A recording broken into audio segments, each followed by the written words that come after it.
this low. You come over and we start a fight. Never know who's wrong or right. Feel nothing when you go. I know it's not intelligent, drinking for the hell of it, but that's irrelevant now. We should talk about us.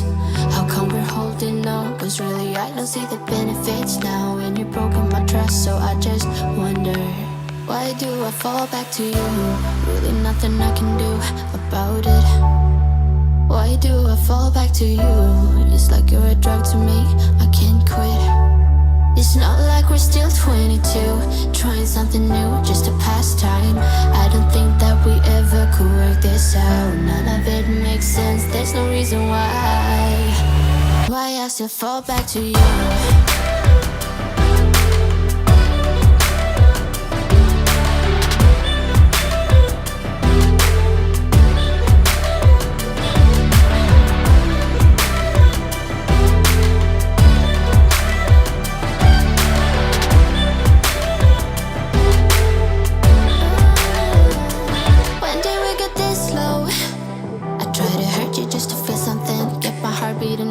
I should probably let you go. I know I can be cynical, make everything difficult, but it will take a miracle now to fix our problems. How come we're holding on? Cause really I don't see the benefits now. And you've broken my trust, so I just wonder, why do I fall back to you? Really nothing I can do about it. Why do I fall back to you? It's like you're a drug to me, I can't quit. It's not like we're still 22, trying something new just to pass time. I don't think that we ever could work this out. None of it makes sense, there's no reason why I still fall back to you. Why do I fall back to you? Why do I fall back to you? Fall back to you, fall back to you. Why do I fall back to you? Why do I fall back to you?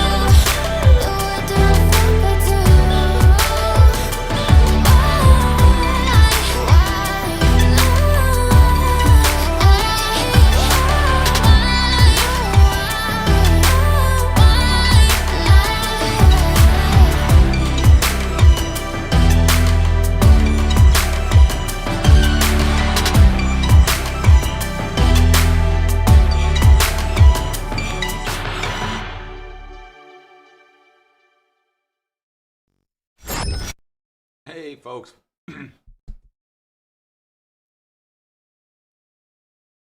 Sorry. A little technical glitch there, mostly the fact that I just woke up. Welcome to Tweet FPV. My name is Dan, powered by coffee. And a quick plug for this coffee, Ruby Moon Coffee. Supernova blend. Man, this is some good stuff. Welcome to the live stream. Pretty boring week this week. Not a lot of flying. Got my iGow video done. Screwed it up. Didn't have time to fix it, so it took a letter this week. That really sucks.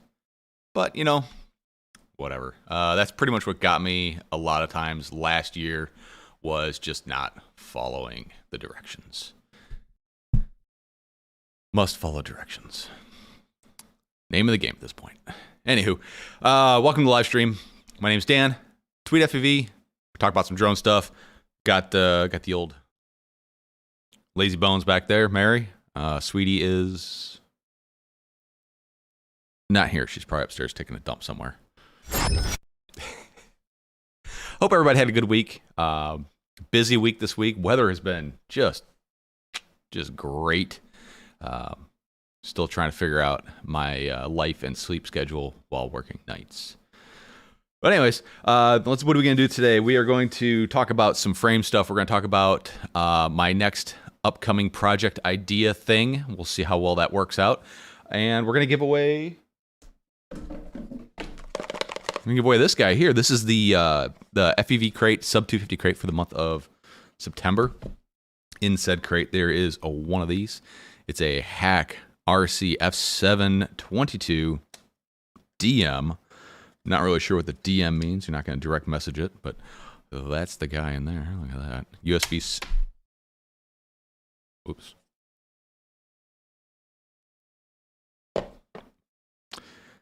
There we go. Nice looking little flight controller. USB-C, which I'm really starting to like the fact that everything's starting to come with USB-C, M2 hardware, so that's kind of whatever. But we'll draw one winner for this today. If you haven't, oh, sorry, Market Zero. Yeah, I just put a poll out there. YouTube's been doing a couple new things, especially for their live streamers. I'm able to put community polls in there. So my question was, do you like the intro song? Seems like the vast majority of you do like it. So at shall stay. All right. So anyways, if you haven't gotten in on the giveaway for that, which there's probably a good chance you haven't. Let me see. Let's go to my Google Forms. Again, like I said, I'm playing catch up today because this is going to be the low effort I need to catch up stream. I have 24 responses, 24 entries, 1 in 24 chance to win that FPV crate. Oh, man, that's pretty good. I usually get about 50 to 60. I did something a little different. I didn't put the Google form link in the video description. You actually had to watch the video to see what the link was. You know? Gotta do what I gotta do, right? I wonder what the analytics on that video look like as far as like views and all that goes. Let's take a quick peruse. This is great content right here. Let's see. 283, and I usually get 394, so about 100 less than usual. Well, then again, that's a month longer than the other video, but yeah, whatever. That's really hath always been. You got to watch the video. That's how you enter. Missed that, then that's cool. Yeah, it's because you don't watch my videos all the way through. Yeah, just trying to do something a little bit different to. On the giveaway video, especially the FPV crates, people, like, I can look at the viewer retention. It's like 10 seconds. They get in there, they get the link, they sign up, they close the video.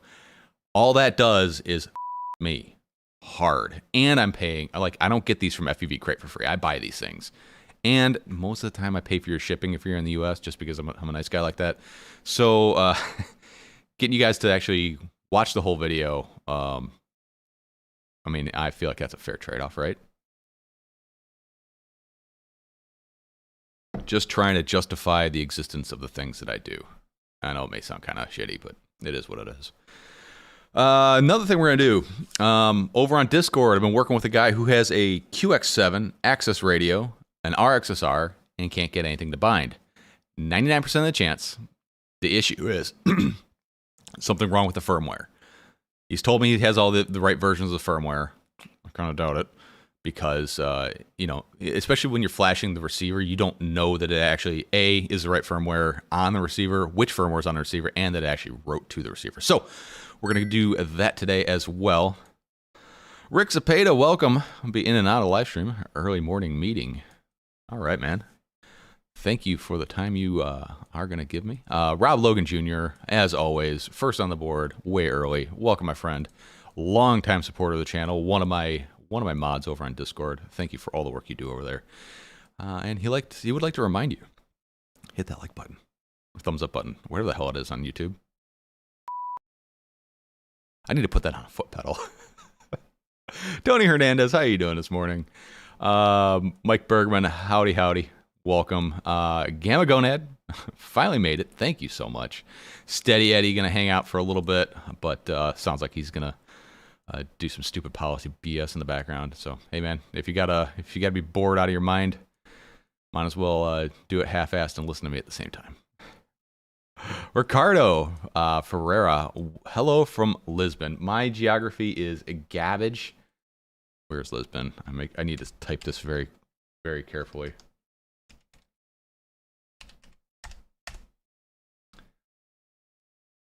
Portugal. That's what I thought. I didn't think that. Welcome. What time is it there, Ricardo? It is 10 a.m. here. It's probably, what, 10 p.m. there? Gamma Gonad asks, quick question. How do you power your TS80? I use a 24-volt cable I bought for my TS100. Is there something similar to similar for the TS80 I won on your live stream? Yeah, I power it off a USB power bank. You need a USB Quick Charge 3.0 or a PD power bank to get the full power out of it. Also, ISDT sells ISDT XT60 USB. They sell a XT60 USB thingamahoobbobber. If I can find it.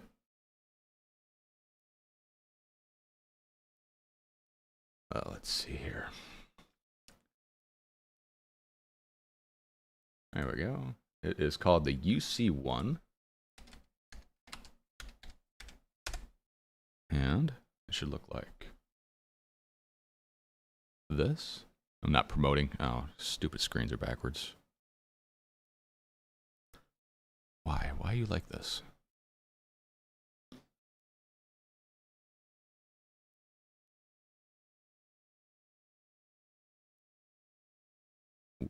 There we go. This one here, the ISDT UC1 DC to USB 18 watt 2 amp.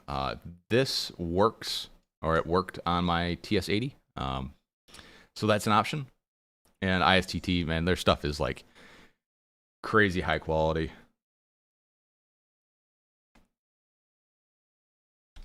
There you go. Sorry. Oh, let's see. Back to the chat thing. My iGot video is under review for a bump into a branch. Oh boy. Yeah. Mine was definitely a fail. I did the inverted yaw spin before the Rubik's Cube. Apparently, the order mattered. I really wish that they would just write in the video description the rules. I know YouTube does limit you on how many characters you can put in your video description, and that does play a part of it. But like, my memory span is so short. I watched the video, I'm like, okay, I'm gonna go pack up all my garbage, go out, go fly, do it, come back, and I realize I screwed up and it's wrong. So that's my complaint about it, and it's what got me a lot last year. Like, I actually had to start handwriting out the rules so I could take it with me and look at it. You know, it just is what it is. Mike Bergman. I'm glad I made someone's day. Hopefully it didn't break. It shouldn't have. If it broke, then that just means don't buy Hack RC stuff.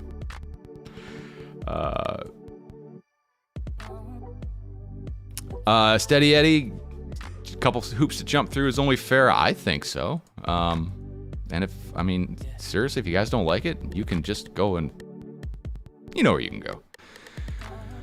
Gamma Godad, also, if you're flying 1S, whoops.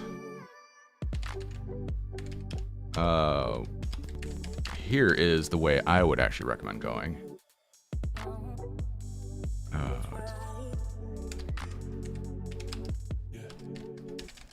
Sorry, I'm clacking away on the old diffuser keyboard here.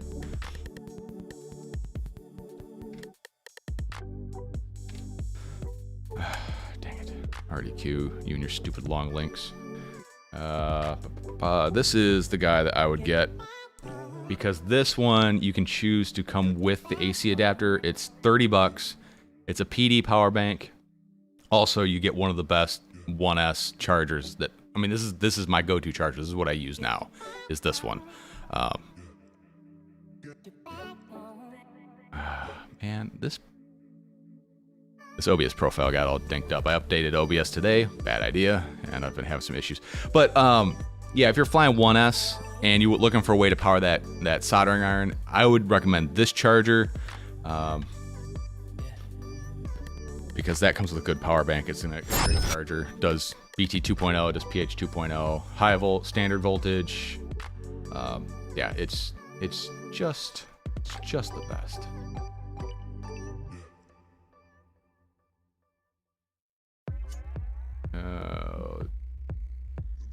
Get you a link to that.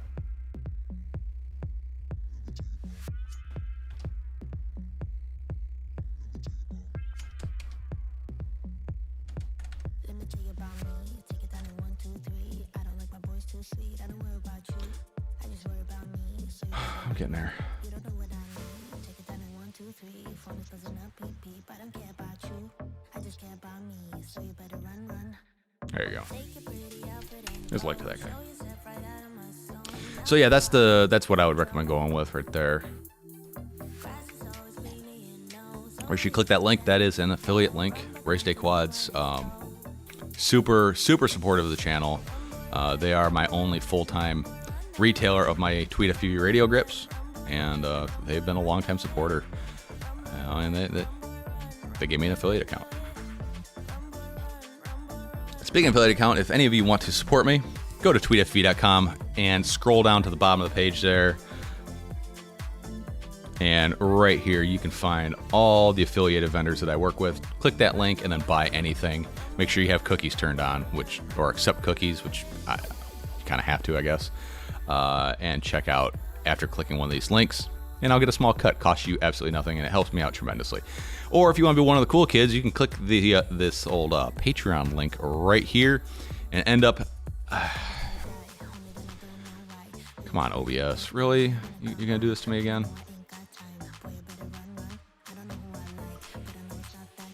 There we go.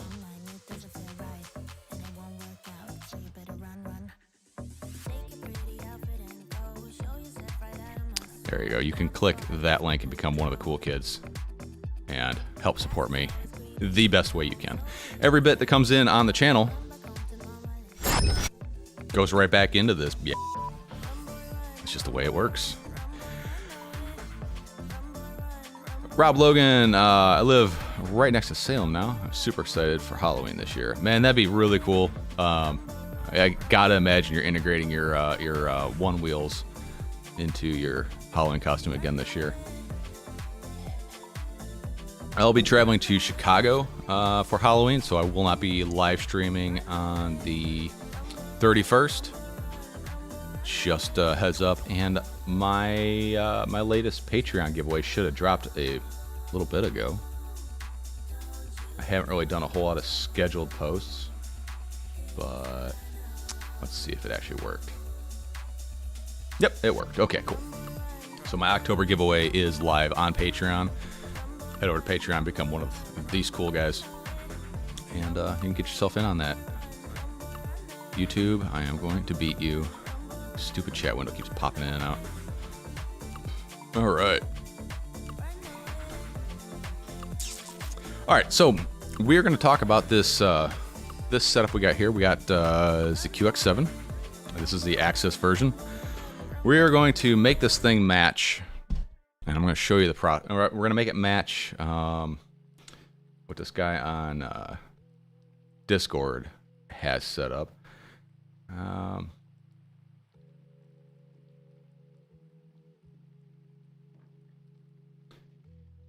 I think he's basically updated everything, so we're just going to go and update everything.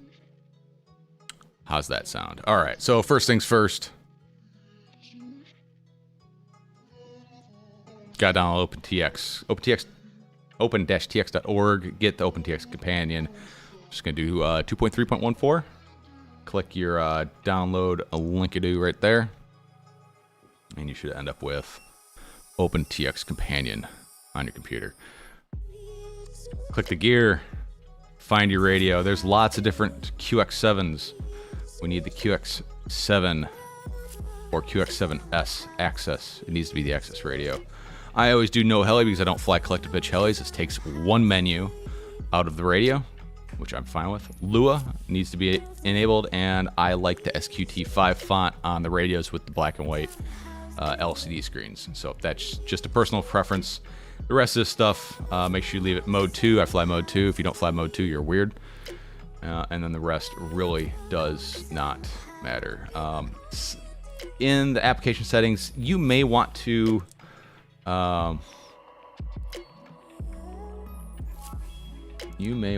click the action for new model, use model wizard. That's where it brings up the option to do plane, multi, dog, whatever. You may want that, so we're just gonna do that. We're gonna click the down arrow and we're gonna check for updates. And yes, there's an update. It's because I haven't downloaded this before. So hit yes. We'll save it somewhere that makes sense. Put in downloads. There we go. And that's that.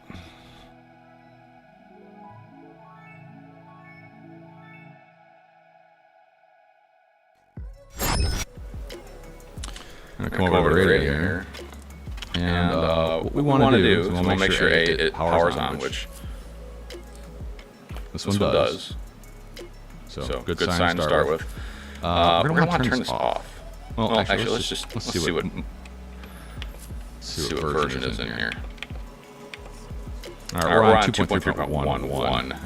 And then we go to Module ARC version. We see we have the internal module ISRM. We have version 1.1.3. We're going to update that as well. So we're going to turn this radio off. Radio needs to be off. Oh my God. I hate. Why this connector? I don't know if I even have a cable that does that now. All right.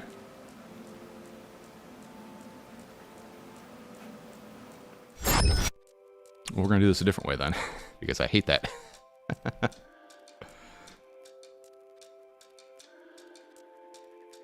Let's see. Whole echo. Was there an echo there? It's odd. There shouldn't have been.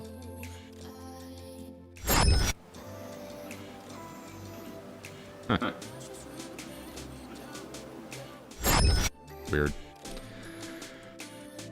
All right, so we're gonna do this thing a little differently. Let's go back to the screen share thing. So I have a blank SD card.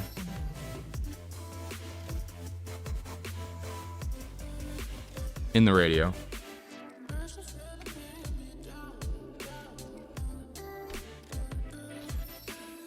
We're going to take the SD card contents.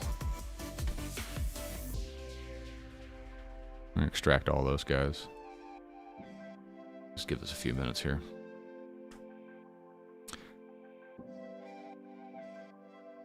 So when I go to, you're saying when I go to the desktop or the desk cam, I get an echo. How about now? Do I have an echo here? I don't hear it. That doesn't mean that it's not there. Oh, there it is. There we go.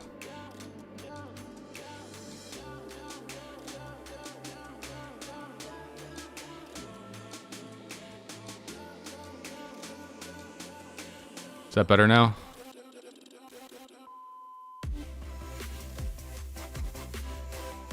Much better. Okay, cool. Yeah, I don't understand OBS. It does so much weird stuff all the time.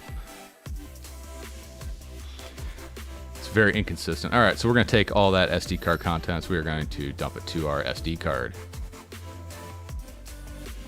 We'll let that right. Cool. Thank you all for helping me troubleshoot that. It's weird the way I have all the audio routed through the Go XLR here, through the headset. I get like a very split-second delay of side tone.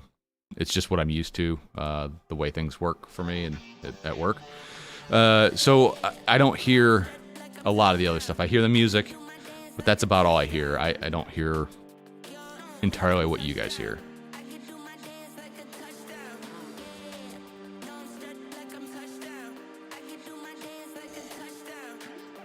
So while we wait for this to write to the radio, another thing that just found out today. So I'm trying to help a guy out with a TX12, and one of the issues that we were getting.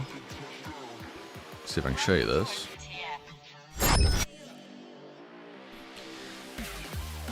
Is when you go to work on your, he wasn't able to bind anything.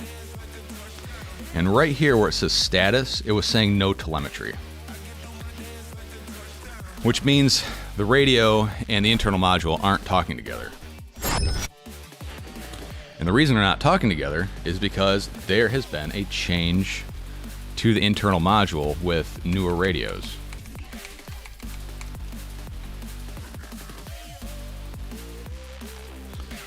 we can put this right here. So the new modules have a different MCU, and you need to use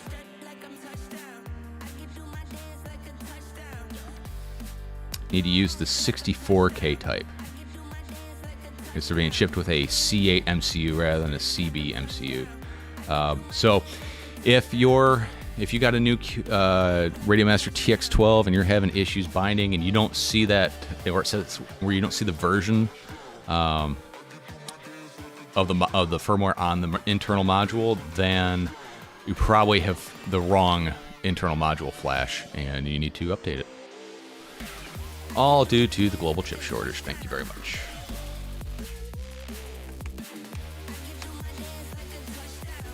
All right, so we have everything written to this SD card. We're gonna take this here. This is our file that was created from OpenTX. I'm gonna dump that into the firmware folder on the SD card, and I'm gonna change this to something that makes sense. TX 2.1.14. That's what it was, right? 2.3.14. 2.3. 2314. There we go.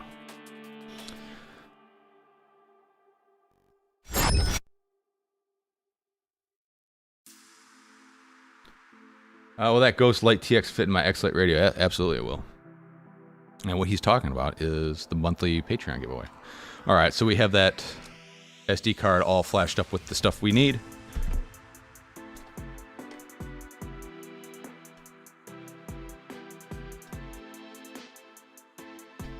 So we're going to boot it up in bootloader mode. So we're going to hold the two inner trim switches towards each other, and we're just going to tap the power button.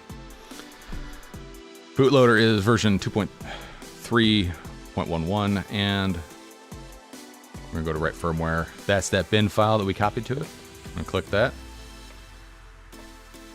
And we are writing OpenTX 2.3.14 to the radio right now.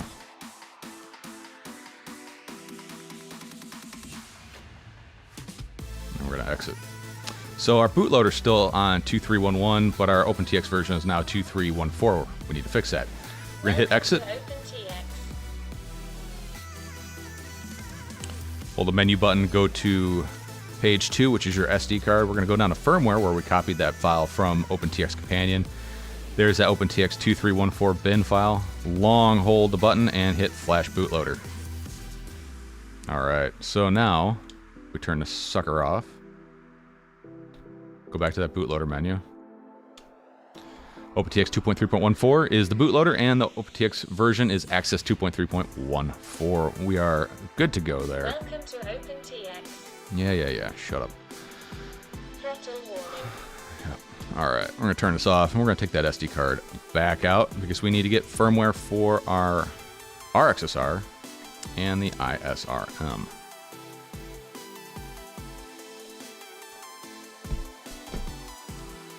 And I like to do this on an external SD card reader, just because, well, A, I don't have that connector, and B, it's just more faster this way. All right, so we got our SD card contents. We need to go to Frsky.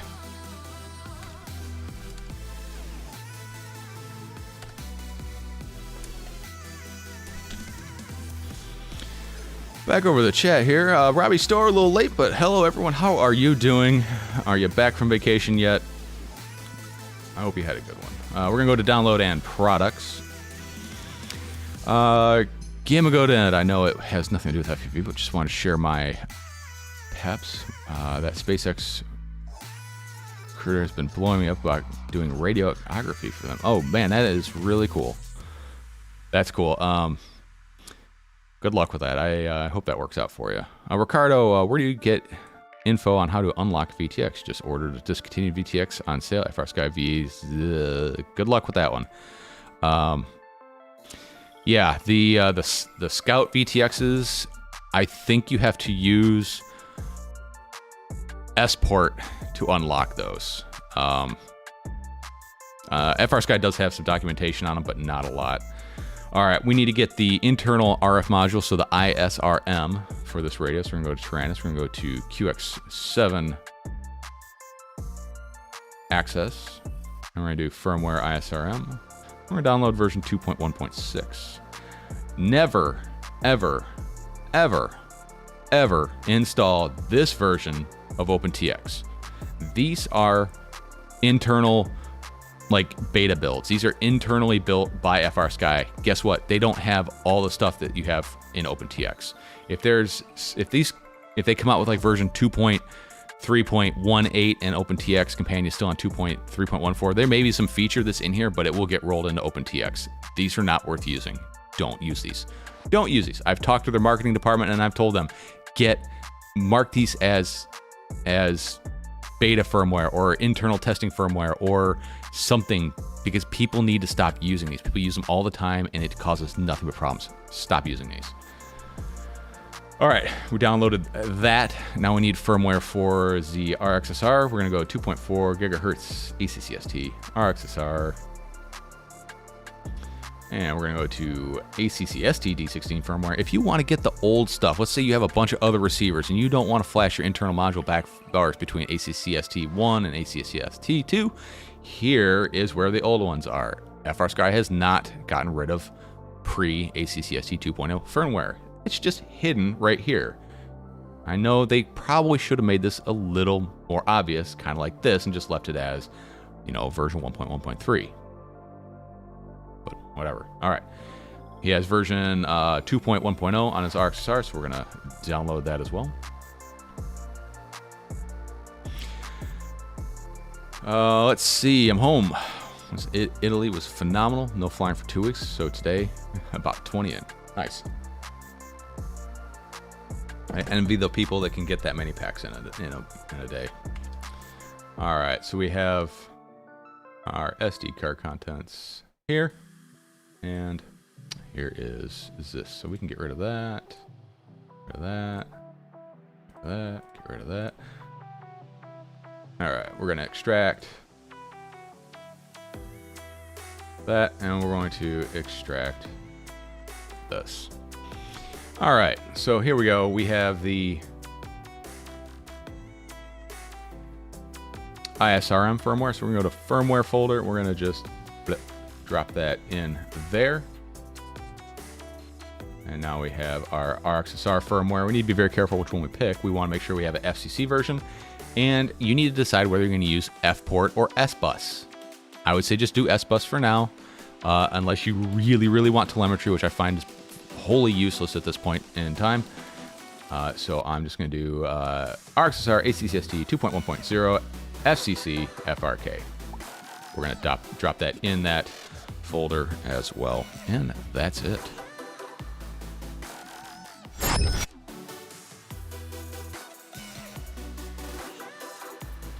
Back over to the radio, SD card.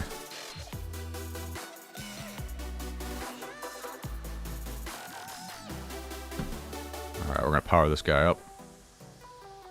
Welcome to OpenTX.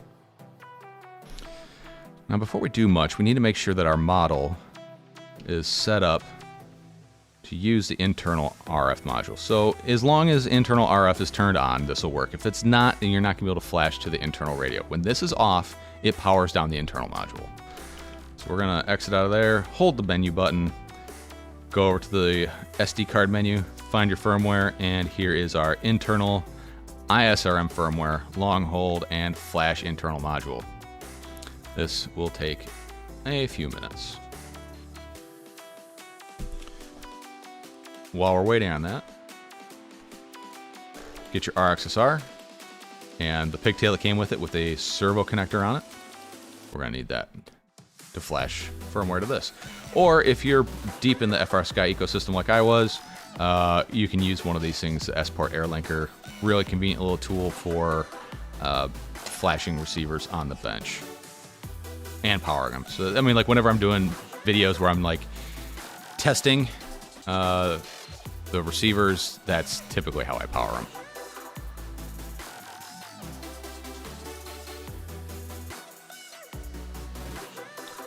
Why is OBS all weird again?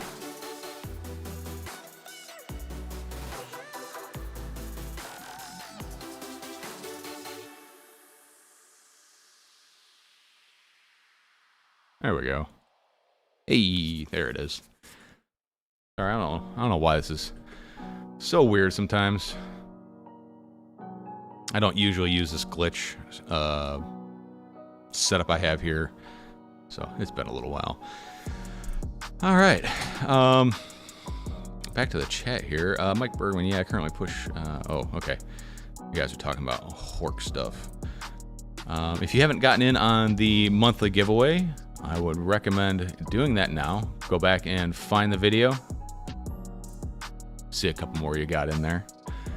Go back, find the video, find that entry link, and get yourself signed up. Great little flight controller. And this is almost done flashing. Now the problem with going to version 2 point anything is if you have receivers with 1 point anything firmware on them, it ain't gonna work. You gotta have matching. I would say matching firmware would be best, but you at least have to match the right series. So you have to be either 1.1.3 or newer. So if you have old firmware on this, you need to be 1.1.3. If you have newer firmware, 2 point anything will work, if that makes any sense. Oh, let's see. Blizzard, just swapping everything over to the Tango 2. I am swapping everything away from the Tango 2. I am done with the Tango 2. I am moving on to the Mambo because I like that radio better. A little bit better. Not a lot, but a little bit. All right. That's done flashing. We can verify our flash by going to page 7 of 7. Going to firmware options. Nope. Going to module ARCs versions. And we have version 2.1.6 FCC. This also has to match. If you're in the EU, this will probably say LBT. Your radios are region locked. I have a script to change that if you need it. So, and we have to flash corresponding firmware to this also. So if you're in the LBT region, you need to have LBT firmware on your receiver. All right. Back to that SD card menu. We're going to plugify this guy into the bottom of the radio. Depending on the radio you have, it may connect differently. Some of the older radios, you needed to plug it into the JR module bay in the back using these 3 pins here. It went S port, focus you. Bottom one S port, then ground, then power. But that's not what we're doing today. We with the newer radios and access radios, you have to use the servo connector on the underside of the radio. So we have our receiver connected. Go back to that firmware window. We're gonna find our RXSR ACST 2.1.0 FCC FRK. Hold that, flash external module. These radios are dumb as hell, and it will allow you to flash that firmware to anything. I can flash RXSR firmware to the internal or to the external module. I can, like, you got to be careful. They're dumb and they'll let you do dumb stuff. So we're going to do flash external module and yay, I must have screwed up the wiring. Oh, sorry. Gotta flash S port, not external module. There we go. S port. And you can see our little green LED is lit up. That'll take a little bit. So while that's flashing, I hope you guys are maybe learning something out of this, or at least I hope the dude that I'm helping out is paying attention. Oh, let's see. Doing a little giveaway, sub up and see. Before the OTA firmware updates, I bought a test clamp wire hook test set for Logic. Yeah, those are really good. I still need to get a set of those. Every time I think about getting them, I forget and just don't get them. Not feeling so great today. I got my flu shot on Friday, and for some reason the flu shot always kind of just me up a little bit. You know, just feel a little run down, a little extra hot under the weather. A little more congested. I don't know if it's all mental, but every year I have to get a flu shot because my employer says I have to. And you know, I just don't ever feel good for a day or two afterwards. Whatever. Thank you for subscribing. Norso.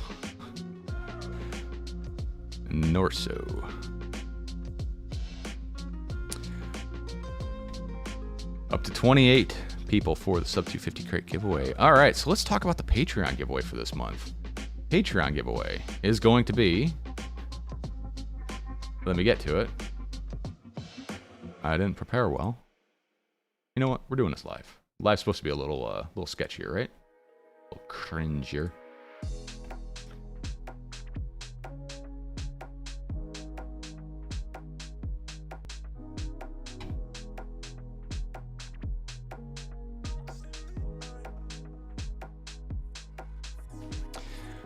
Patreon giveaway for this month is a complete Immersion RC Ghost set,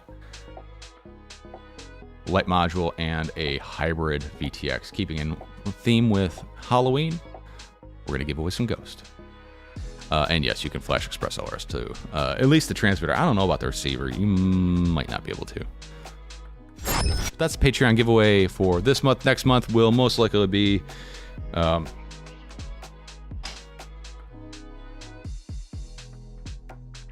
this.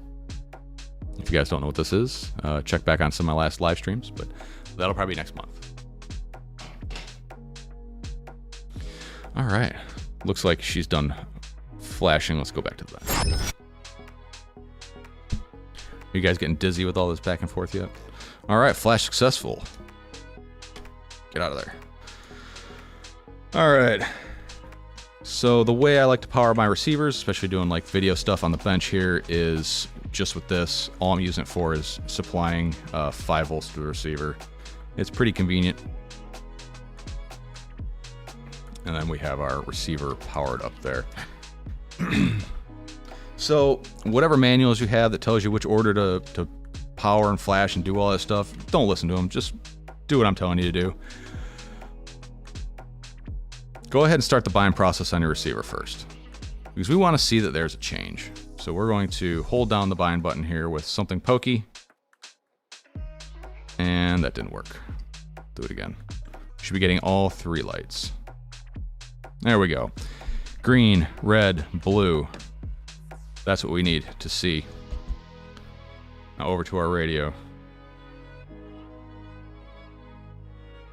We're going to go back to our model. And we're going to page over. And we're going to need to change this to ACCST D16.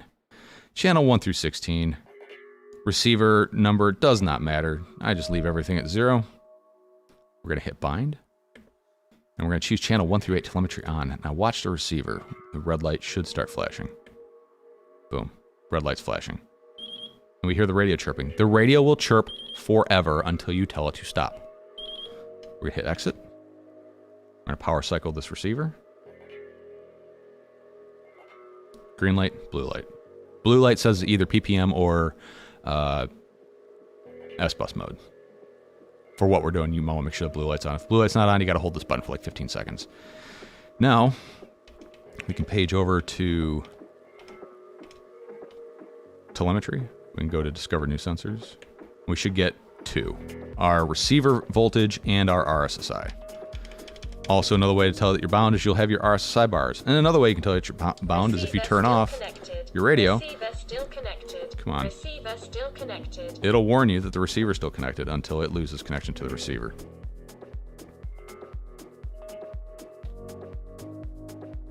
That's it. Now, why does that not work for a lot of people? Well, for one, it's the firmware flashing. Something somewhere you have done incorrectly or didn't get done completely. Either the firmware didn't take to the receiver, which sometimes you have to flash it 1, 2, 3 times for it to take. If there's any issue, so what it'll do is it'll write the firmware, or it'll write the firmware, verify the firmware, and then erase the old one, or some combination of that. If any of those 3 things don't work, it just goes, whoop, I'm out, and you're stuck with what was left on there, and you don't know that. It won't tell you that it failed. It will just say, firmware flashed. If it takes like 3 seconds to flash the firmware, it didn't do it. It takes a while. So if this isn't working, make sure, one, OpenTX and bootloader are the same version. They have got to be the same version. So many issues happen if they're not the same version. Two, if this is a brand new radio, do not use the original model that came with it. Make a new one. There are bugs in that original model because it was built on that basically development version of OpenTX that came with the radio. So bootloader and OpenTX version, same. Make sure it's same. Use a new model. There you go. Internal module, either be it if you're on an access radio or an ACCST radio or one of these pieces of junk, something like that. Make sure that you know what version's on there. If you don't have any other quads, just update everything to the newest version. If you have a bunch of older quads with, like older versions of ACCST on them, you have to weigh out your options. Do you want to flash your internal module back and forth, or do you want to go through and update everything, or do you want to downgrade everything when you get it? These are your options. I highly recommend upgrading. So here's where the rub always happens: is the internal module has to match the series of firmware that's on the receiver. If you have version 2.1.6 on your internal module, or if you have an older radio and you have version 2.1.0 ACCST flashed to the internal XJT, and you have a receiver with version 1.1.3, it is not going to work, and it's not going to tell you that it can't work, and it's not going to tell you why it's not going to work. It's just not going to work, and you're going to pull your freaking hair out. Best thing to do is just flash everything. That way you know what you put on it. Keep notes. If you have a new receiver or a receiver that came in a bind and fly, I don't know what firmware's on there. My guess is if it's anything new, it's probably got ACCST 2.0. Be it RXSR, XM Plus, whatever. It's probably got new firmware on it. Update your radio and see if it works. If it doesn't work, then downgrade your radio. See if it works. If it doesn't work, then you probably did something wrong in the process of binding. Yeah, you're right. Triple B isn't here today. What's going on? I didn't piss him off or anything, did I? Let's see. Back to the chat here. Keep my eyes open for a dead TBS Podrus AF board. If anyone has one lying out, why do you want that AIO? Just out of curiosity, Mike Bergman. Pumpkin drip next weekend. That's cool. Dan, you're the Frsky Access Wizard. They should be paying you a commission. Would be fair. Yeah, I 100% agree with you. The amount of time I spend on Discord, I mean, I'll be honest, my Frsky Access stuff has really dropped off. Like, there's not a lot of questions on that. People are asking questions about this garbage now. This radio is garbage. Gimbals are garbage, box is garbage, internals are garbage. But it's a really nice radio. I like this radio. All this stuff is just Frsky clone. It's all the same stuff, just packed inside of a box of their choosing that they copied from somebody else, because this is the same mold they've used for like 4 other radios between Jumper and Radio Master. So there's a lot of cross-pollination going on there. Now, when I say junk radio, I mean globally looking at every aspect of it, this is not a good radio. But I do recommend this radio. This is a great radio for anybody who wants to get into this. But yeah, I've been answering a lot of mostly XM Plus questions. It's funny how things go in cycles. Like it was a lot of XM Plus between mostly with Radio Master. Radio Master, well, not Radio Master because they don't do anything. But the multi-protocol project people have found a way to allow you to bind the multi-protocol modules to Frsky 2.0 firmware. It's great. It's called, the protocol's Frsky X2. You need to update your internal module or external module, depending on how you're running it, to be able to do that. So that is a great step forward. Again, no access. Frsky wanted me to ask, would you like an external ACCESS module? Now, don't vote with your heart, vote with your brain. Think of the possibilities if they had an access external module. What's the downside of having external access module? There are certain extremely large video receiver companies out there, I won't mention who they are, that have a lot of really, really awesome ideas, but they need to tap into that access protocol. That access protocol does have a ton of features and possibilities to it. None of you understand it because all you're planning on doing is flying S-Bus. There is a ton of capability there. But without an external module, they're kind of stuck. Just saying.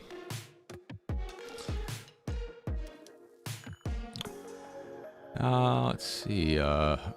Blizzard FPV. Who flying indoors? I'm flying indoors this week for IGAO week 15. It's another UTT. I haven't set it up yet, but I need to do that.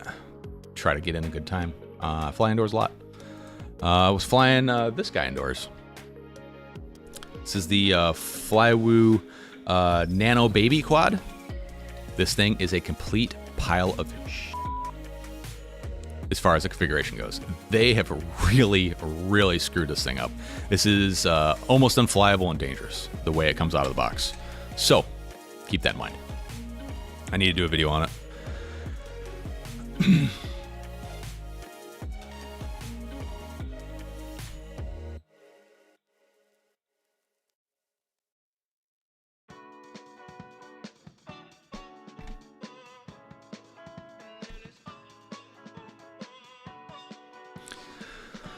Oh, let's see. Yeah, no Brandon Baked Beans today. Back to the chat. Let's see. Charging up for another bit of grinding that I got through week 15 UTT. Yeah, I haven't set it up yet. I plan on doing that probably this evening once the sun's down. I've actually got packs charging. I'm going to go set up some gates outside. I'm going to go rip. I'm going to try dragging my laptop and my analog receiver module out there, and I may spark up the live streaming thing and just let it roll, see what happens. I don't know if I'll be able to reach my Wi-Fi out there, or if I'll have to tether to my phone, or if that'll even work in general, but we'll see. My sim time on the track is 17 seconds, however, my real life is 23. Yeah. I find the sim is really good for learning the path of travel, but that's it. I don't think the sim really helps. I think if you fly too much in a sim, it will hurt you in real life. Fly the sim enough to where you know where to go and you're not second guessing the directions, then stop. Then go fly for real.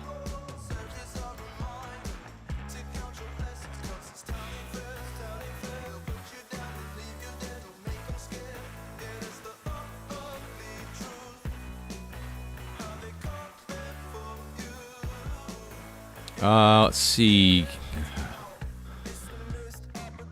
Let's see. Could you explain in your words Betaflight's feed forward? Betaflight's feed forward used to be set point weight.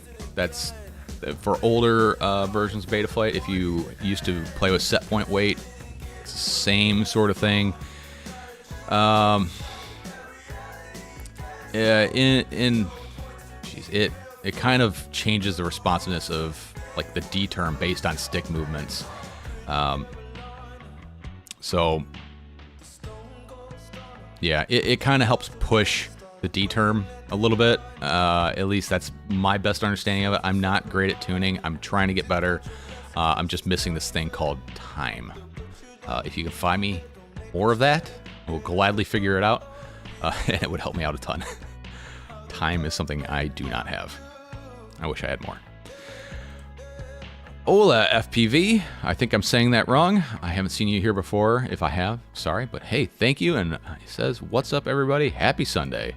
Tomorrow's a red letter day, so I have the day off. 3-day weekend. I really don't give a shit what the holiday is, but hey, I get a day off. I get a day off. That's all that matters to me. Steve Mann, hello, here from England. Welcome. How are you doing today? England's a big place, and I don't understand it. I don't understand mailing stuff to England. Or actually, I don't understand mailing stuff anywhere. Like, if you order something from me and it's a foreign address and you don't format it right, that's the way it's going on the envelope. I'm sorry. I have no idea. Oh, man. I only voted no because I already have access in my Iflate Pro. Huh, I mean, good reason. More work to smash 2 pieces of Frsky equipment when one would take less work. Yup.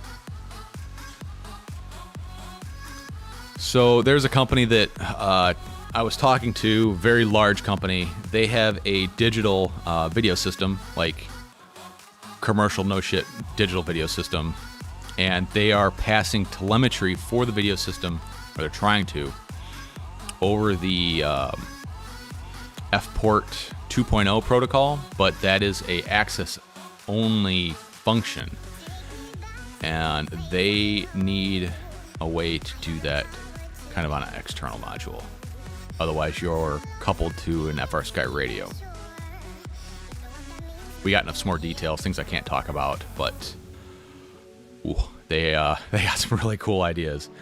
What's going on back here? Not back there. Back here. Still just Mary. Where's Sweetie? Did you eat her? Did I leave her outside? You don't know, you don't care. You're just a dog. Oh, yeah, leave a super chat for Mary. Give her some treats. Wonder if Frsky could go back in time and remove access from existence. No, they would not, because they were butting up against import regulations for communication standards. They need a way to region lock their radios. DA's not legal pretty much anywhere but US. So they need to conform to communication spectrum laws and where they were retailing the radios. So that's why they're locked. That's why access exists.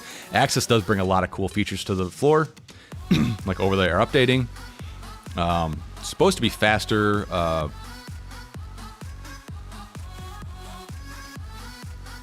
Faster transmission ratio, better distance, things like that. Living my best analog life. Yeah, I am caught between 3 worlds: analog, DJI, digital, and Byte Chart. Steve Man, you still interested in the Nirvana NV14 and Edge TX? No, I have no interest in Edge TX. I understand it's there, but there's one thing I don't want to, and that's my radio. Of all the things to do, nightlies and betas and all that stuff that you don't want to do, it's on your radio. I have had a flyaway. I have had an uncontrollable flyaway that I could not disarm from. That is the scariest that I have ever gone through. And I lost a quad. I lost a very good quad. It's in the woods somewhere. I heard it land. That is something I don't want to mess with. Edge TX is on the edge, but running Edge TX, you basically have to run it like as if you're running a nightly. I wouldn't fly it anywhere that you could hurt somebody. I could imagine that happened with this X-Class back here. I'd fucking kill somebody. I do not want to mess with the radio. The Nirvana, awesome radio. I like the Nirvana.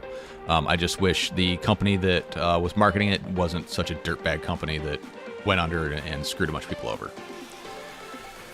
Underground FPV. So that's my thoughts on Edge TX. I don't want to mess with it. I'll stick with OpenTX. Yes, the development is slower, but I think it's more reliable.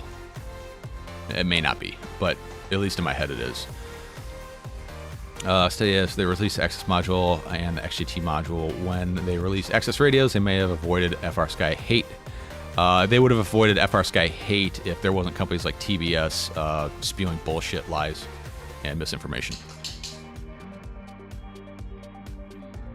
I disagree. Only a sim to learn directions. Nah, I get all the stick time.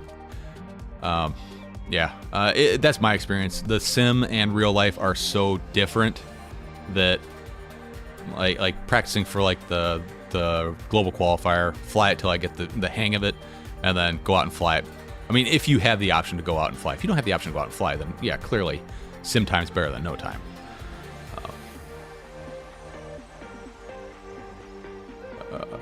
Okay, now it's the previous song. I don't know what you're talking about, Rob Logan.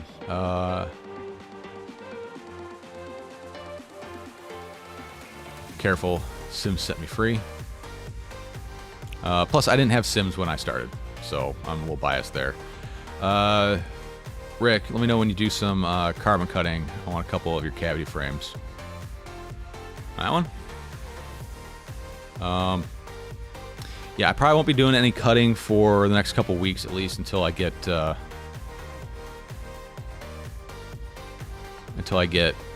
this bike project a little bit farther along. Started painting yesterday. I got a layer of primer on it, a couple layers of primer on it. Today I'm going to go and shoot color on it. So, how many flyaways have you had? One, and it was because I was using a night. It was, I don't know what it was. It was a nightly version of Express LRS, a nightly version of Betaflight, and a nightly version of OpenTX. It could have been any one of the three, but I don't want to do it. The manual language, it's English or French, depending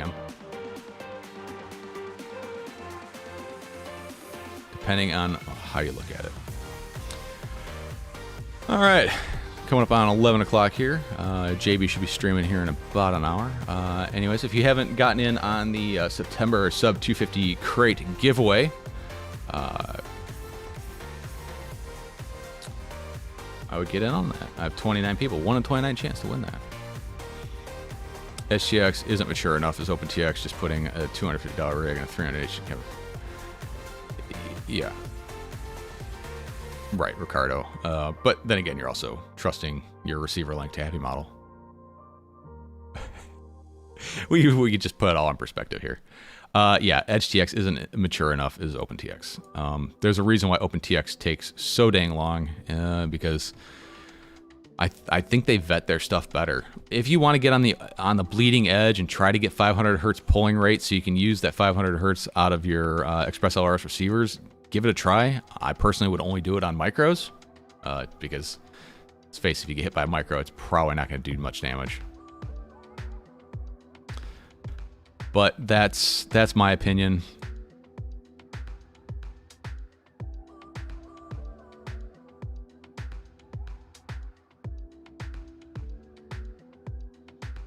I mean, I've seen people fly sims that are just stupid fast, but then you put them behind a real quad and it's just a mess. The other problem with sims is people simulate in the simulator.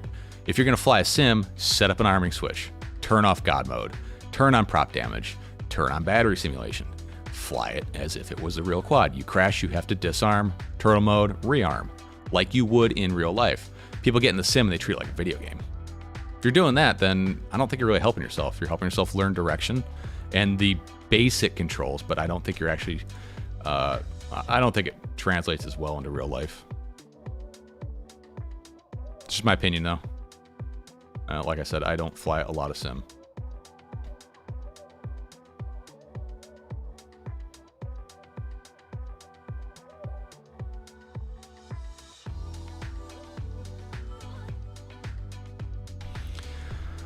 Oh, stupid chat window went away again. Where'd you go? There you are.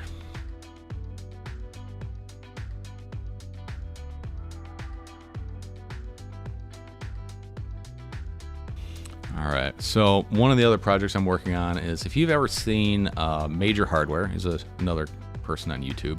He does this thing called the Fan Showdown. Basically, it's a PC fan.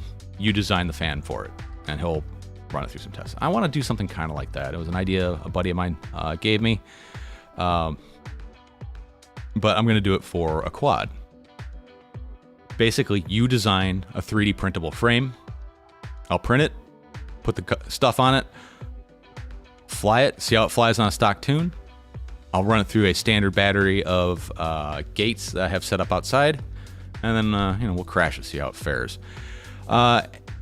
We'll do that for a little bit, and if one stands out as a truly good design or a very interesting design, maybe I'll cut it out of carbon fiber, and we'll see how it goes from there. So the gear that I'm using, or at least here's where I'm going to start off with, is the flight controller is going to be a F7 Beast AIO, so we're going to start with 25 by 25 mounting. As far as the camera goes, I have a poll out on my Discord.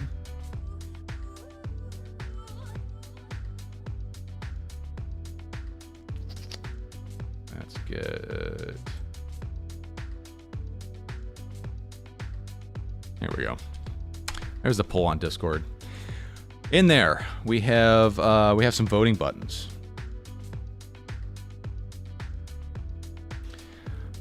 try to figure out what kind of video system I want to use. I was thinking I would like to do a naked DJI of some sort. Mostly because then I don't have to mess around with a receiver. I can just use a DJI radio, pair it up, and go. It's one less thing I have to deal with.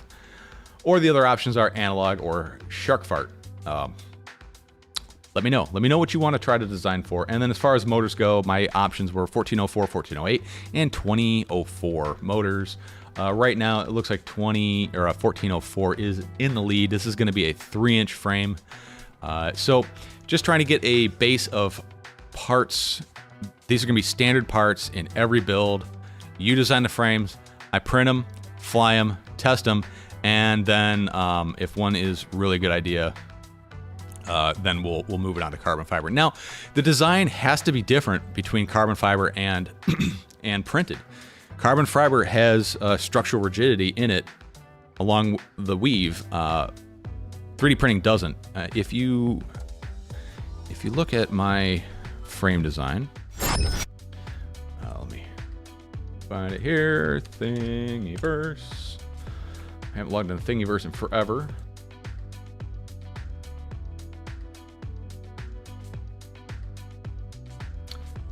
My designs. Here we go. Nope, wrong camera. Why does it say GoPro? That's not what it is. Dogs are gone. All right, here is one of my designs. This is called the cavity frame because it was up for the toothpick. This is a 3D printed design. It is designed to be 3D printed, to have extra stiffeners. See how I have almost like an L channel thing here? You kind of need that stuff for 3D print. This was also designed for 3-hole motors. And I think I made a design for 4-hole. Did I? Maybe, maybe not. I don't know. But there's a few guys out there that are kind of using this frame as a... it's like a spec class. Super cheap frame. Crash it, break it, print another one. Super easy. And I was usually doing these out of PET-G. I also did some out of carbon fiber nylon. Good stuff. So the design for printing a frame and cutting a frame are two entirely different things. Clearly this is flat. I can't focus it apparently. I can't put stiffeners in there. It's just the thickness of the frame. So a couple other things I'm going to do is, you must have been in Ciati's stream the other night, I'm guessing. No, I was working. Wow, what happened on Ciati's stream? So anyways, we'll do a standard set of parts as far as hardware goes. 4S 650 milliamp battery. It's going to be the standard battery. I'll get a weight of all the parts. You guys design the frame. It's gonna be a 3-inch prop. I'm gonna go with a tri-blade. I haven't picked the prop yet. I'll probably just go and randomly grab one out of my bag of 3-inch props, and we'll use that.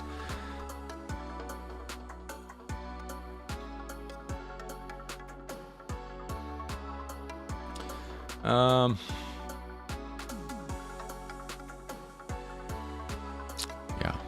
So anyways, I need to take a very quick break. I'll be right back. It's a good time for you guys to go and watch that that sub 250 crate video and get yourself entered.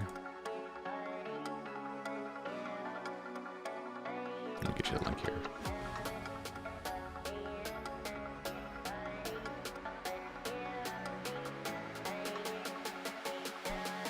There you go. All right, guys, I'll be right back. Give me a couple minutes. BRB.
Sorry about that. Animals were freaking out outside for some reason. It was like a cat. Cats fighting on the porch. It's always something around here, you know. Man, alright. Let's see. 29 people.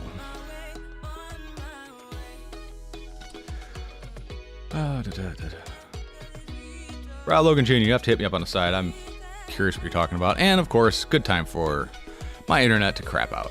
Awesome.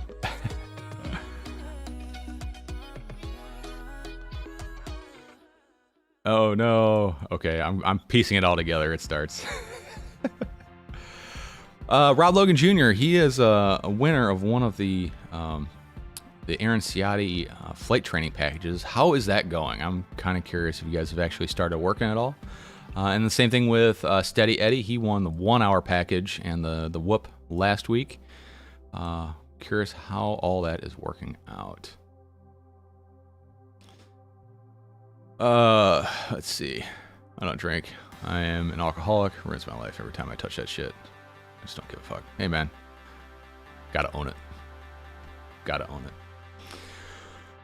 it. Let's see. So,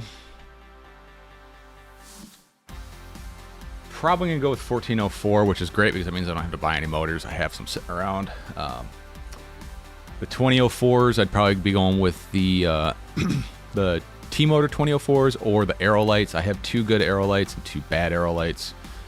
I really don't want to buy any. And as far as analog goes, if I was going to go analog, it'd probably be Runcam Nano and a Flywoo. It's like a Diamond VTX. Fits really well on the back of a AIO.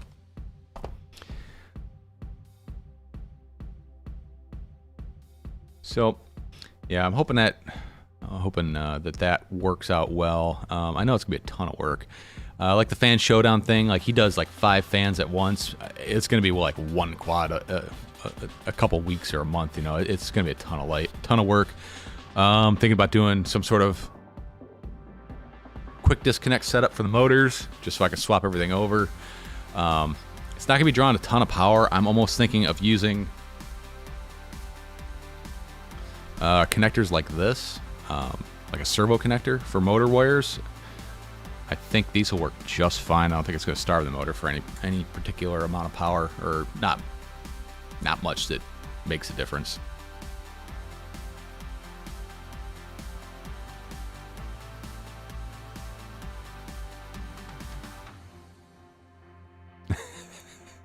Jeez, Rob. Hey, man. It is what it is. At least you're honest.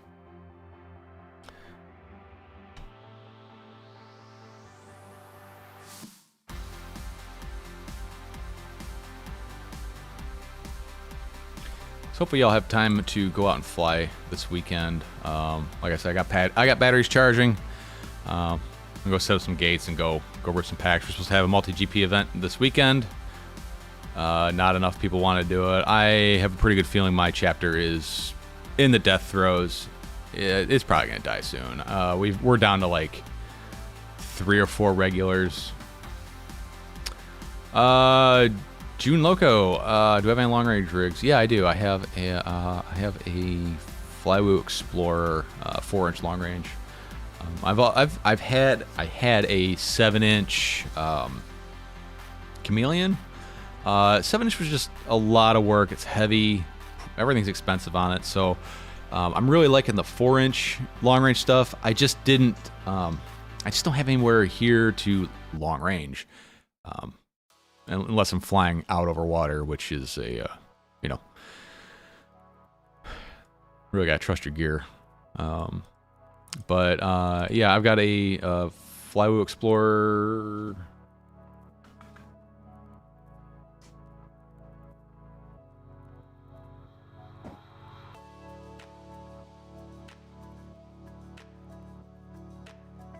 One of these. This is my second one. I had one of the very first releases where Flywoo completely butchered the setup on it. I have a video on how to fix all that stuff with DJI. This one, where'd this one come from? No, I guess this is the one I have. Yeah, it's a DJI version. Running, oh yeah, you know it. That is the Pro camera. So it's got the good camera. DJI is just, I don't know, for long range, you know, you're not doing anything crazy. The higher video quality is more appealing to me. But yeah, this one's got the Nebula Pro on it. I've had it for a little while. Haven't flown this one since I gave away my last one. I also have a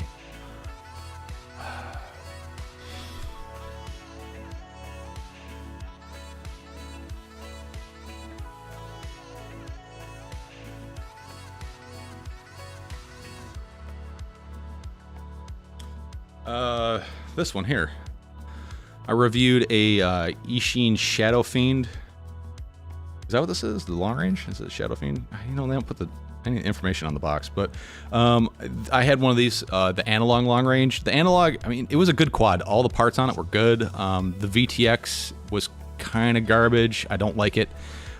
This one says it has a nebula. I don't know which nebula it has in it, but it has one. So this is another option.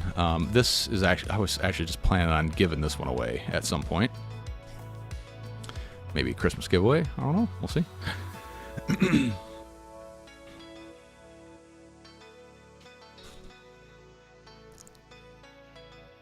I don't know why it blocks that, June Loco, but YouTube does not like that combination of emojis. So, like I said, I'm out in, you know, the asshole of the country. There's nothing to look at here. It's flat and boring, but I can fly over some farm fields. That's about it. The rescue mode works really well. I trust it, but I know rescue mode is kind of a, like, you shouldn't put yourself in, like, you shouldn't just fly out till you hit rescue mode and then let it fly back. Like, that is a last ditch thing. You still need to be careful. Because rescue mode will work until it doesn't work. Until there's one little thing it's not happy about, then it just fail safes. Yeah, goggles and hang loose. For some reason, YouTube quarantined that one, and I had to have to release it. I don't know why. It's weird. Things are a bit sensitive right now. I've been flying the Shark Fart system quite a bit. I'm really liking it. I don't know if I like it more than DJI, but I do like it. It has its place. It has its purpose. For long range, absolutely not. For racing, it might actually be pretty nice. Or just casual flying where you want to see a little bit more, but you don't want the garbage goggles and the locked-in ecosystem of DJI. It's a pretty good system. It starts for anyone new to tuning. Google search UAV tech presets. Simple changes for great starting point for flight. Yes. Truth be told, I typically use those if I have to.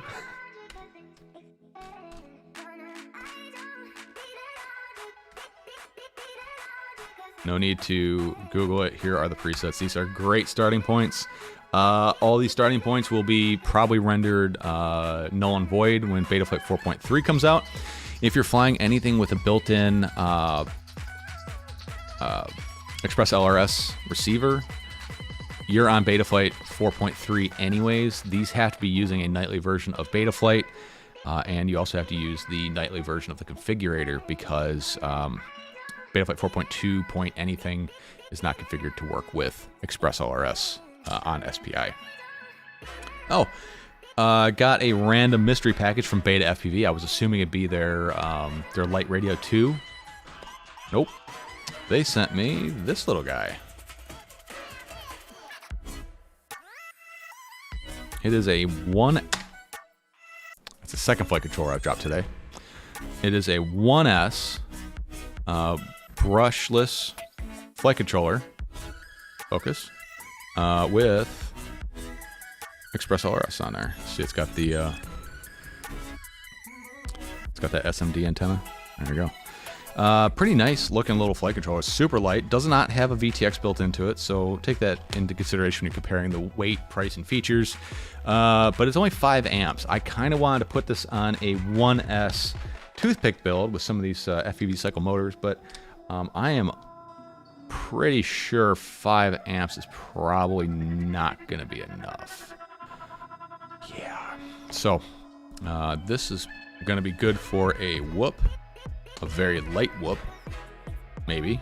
I mean, I don't know if the reduced weight of this flight controller will offset that of a VTX. We'll see. It's all a lot of options. You know, at least with this one, if your VTX dies, it doesn't take out your flight controller. Not that I've had a whole lot of VTXs die, knock on wood. With the heavy model boards, the VTXs actually seem to be pretty solid. It's usually the ESC that craps out.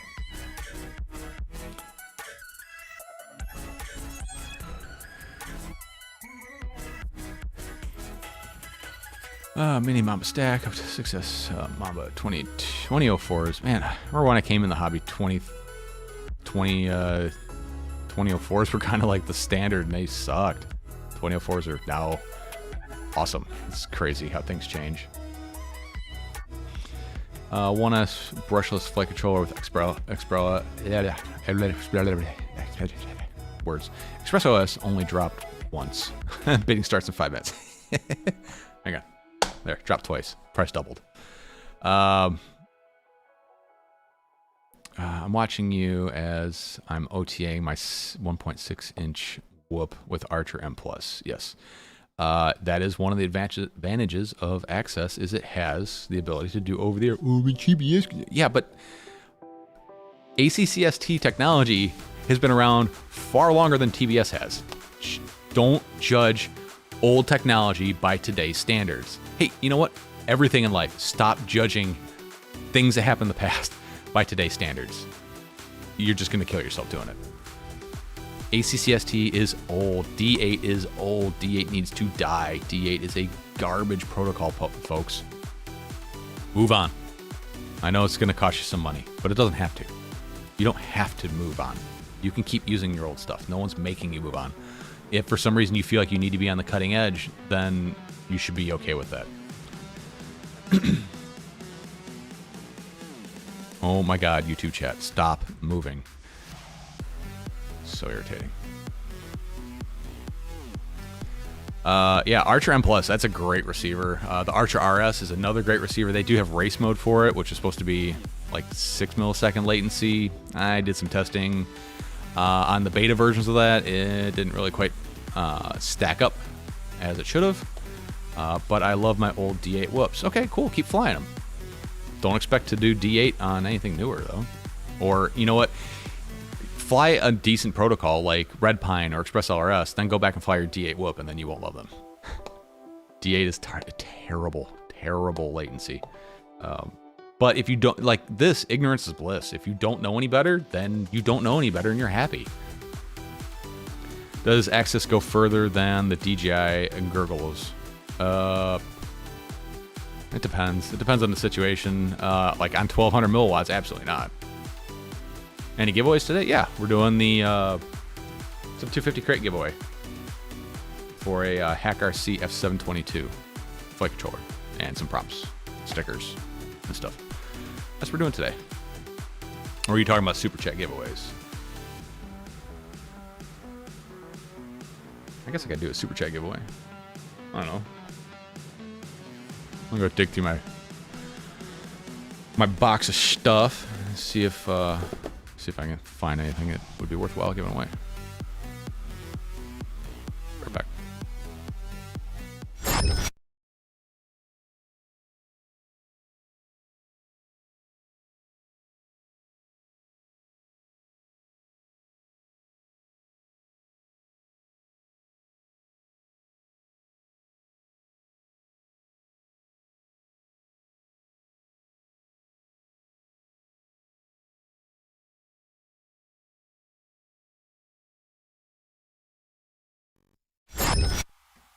All right, here we go.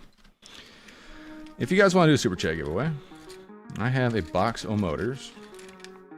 2, 3, 4. 5, 6, 7. Okay, here we go. It's a set of Beta FPV 0802 2200 kV motors. Got a set of 4 of those. And then I got a set of 0802 2500 kV motors, well, a set of 3. These are happy model. These are old takeoff motors, so they aren't in very good shape. But these are brand new, basically. Flown them like 2 or 3 times, put them back. And a couple of props. You guys want to do a super chat giveaway? Yeah, it starts. It would be. It's something I'm trying to work through. Again, time. Market Zero, you're comparing apples and oranges. I mean, they're still fruit, but they're completely different.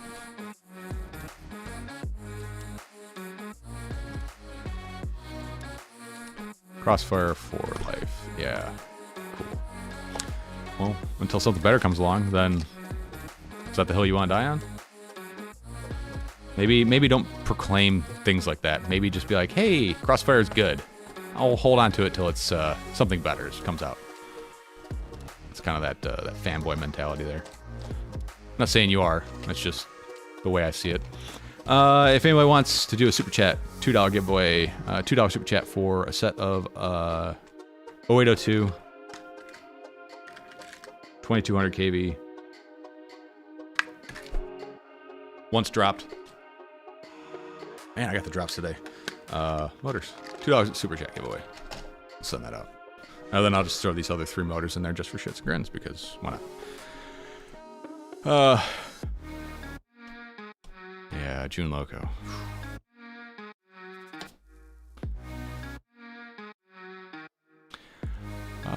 Let's see. TBS goes farther than the DJI goggles. Yeah, so does Express LRS.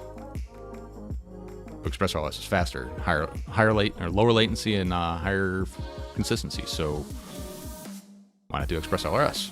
Express LRS for life. There we go.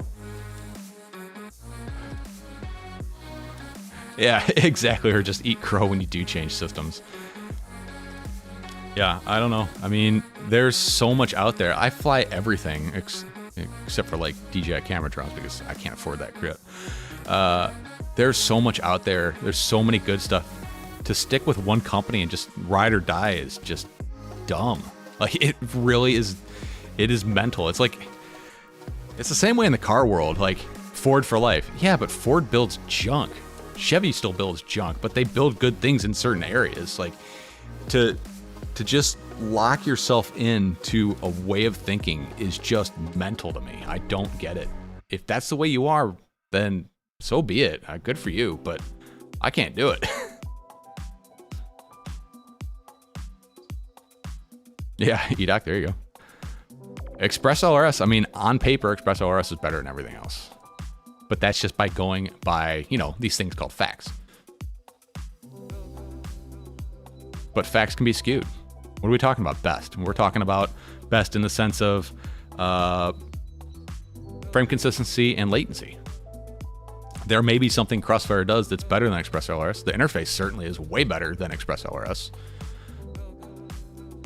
Jeep Master Race, yeah. Please explain sports. I don't follow sports. Sorry.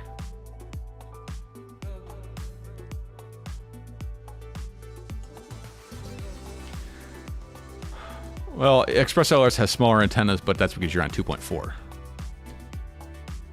The antenna length is going to be the same on 900 or 2.4, or on 900, no matter what company you go with, because that's just quarter wavelength or half wavelength, whatever they're using. EDOC, I'm considering putting an EP2 on my 5-inch freestyle build as I couldn't find the RX loss point on my EP2. Whoop. Yeah, EP2s are great. I'm assuming you're doing 2.4. Blizzard, good.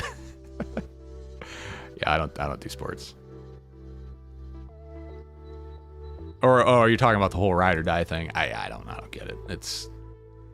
I'm sure there's some psychologist out there that attributes it to not liking your dad and some other bullshit. I don't fucking know.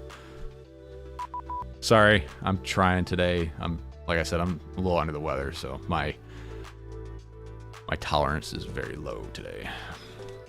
Market Zero, I'd like to keep my tiny trainer maybe after the beta period is over and there's a better update process and build quality concerning switching. I'll let you early adopters work out all the bugs. You like your tiny trainer? Well, Market Zero, what are you referring to? I don't get the subject. Are you talking about Express LRS? Because Express LRS is definitely out of the beta period. Ricardo Ferrer, one of the reasons I stick to FrSky X9 Lite is to travel light. That's exactly why I have always had small form factor radios. It's because they pack down very small. Carrying a Radiomaster TX16S in your bag, it takes up far too much space for the hobby, for what we do here. There's no reason to have a radio that's that stinking big. The Tango 2 was great. The only thing I want on it is trim switches. I know there's auto trim and there is a trim function, but it kind of sucks. The Mambo strikes a good balance between the two. I'm running the Mambo. Absolutely love this radio. And you know what protocol I use? Express LRS. And except for on my race quads, just because of VTX integration. Those I run Tracer, but everything else, Express LRS.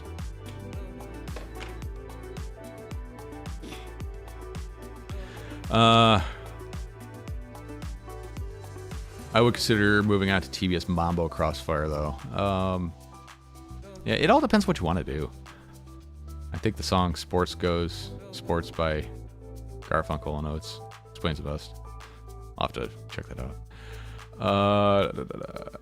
Again, the wheel from $5. Oh, yeah, that's right. Okay. So, we'll put Rob Logan on the wheel. Wheel of names. Clear. Rob Logan Jr. All right. We got one person on the wheel for the motors giveaway.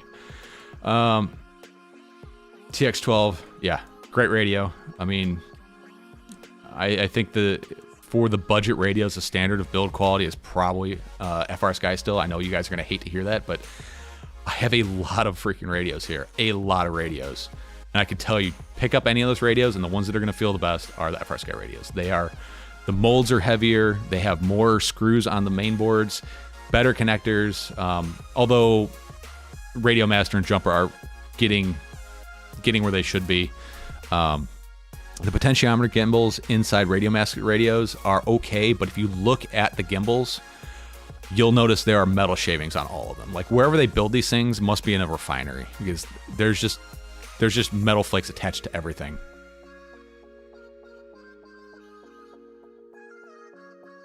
You're right, Rob. Got you for 2. Yeah, $2 super chat. Get you on the wheel for the motors. Let's see. Tango 2 for life. Yeah, I love the Tango 2. But I don't. If I need Crossfire, no, I'll just pop this sucker in the back. The switches on my QX7 made like pretzels as they fall off all the time. Yeah, you know what? Those switches are the same switches that everybody uses except for the Tango 2, which I really wish that they would have put those rocker switches on the Mambo. That would have made it this thing like the perfect radio. But those Dingus Arm switches, they always break. They're garbage. At least you can change them very easily in the FrSky radios. The Radio Masters and the Mambo, like the Radio Masters aren't easy unless you want to replace the whole board. If you want to just replace a switch, it's kind of a pain in the butt because you have to desolder the switch from the board. You can just buy the whole board and drop that in there if that's the way you want to go. The Mambo, I have yet to break a switch on it, and I dread the day I do because that is going to be a complete pain in the butt. It is a terrible design, but I think I have a way to do it better. We'll find out once I break it. Not that I'm trying to. June Loco still running the Jumper T8 Pro. It's a great radio. I mean, they're all good radios. As far as what they do, they're all great radios. I think it's too heavy. I mean, I'm also saying this is from a personal standpoint. Thankfully, you can swap hulls in them. Hulls are the worst because the magnets on the hulls are what picks up all the metal shavings. Like, yeah, crack open any Radio Master radio like this one with hull gimbals on it and go look at the magnets. They're all fuzzy with metal shavings. It's crazy. Mike Bergman just spent 20 minutes removing a TPU print from my build plate. What build plate are you using? If you're using a PEI build plate, you have got to put glue stick on it. Because that stuff will stick right to it. Prusa has the textured build plates. Those ones you can go TPU straight on it and it comes right off. No interface material required. Speaking of build plates, back there the Prusa is doing work. I am printing ABS. If you have not printed ABS, you owe it to yourself to print ABS. Dial up on the board for one. Thank you so much. I don't know what these equate to as far as the exchange rate goes, but I just don't care. DIY FPV, we got you on there. Speedy Turtle, how you doing today? Welcome to the live stream. Hopefully you got some time today. We're doing a $2 super chat for some 0802 2200 beta FPV motors with a couple extra 2500 happy model motors thrown in the box just for fun. And we'll be doing the giveaway for the FPV crate, Subtivity crate. It's the Hacker CF7. Let's see, yeah, spring steel plate's great. Just bend, pop, done. Yeah, I'm going at Tango with module bay, crossfire. See, I like the Tango 2 a lot before I put the module bay. I'm like, module bay, this is awesome. Thank you, TBS, for actually listening to your customers. I put it on there, and I hate the aesthetic of the radio now. Absolutely hate it.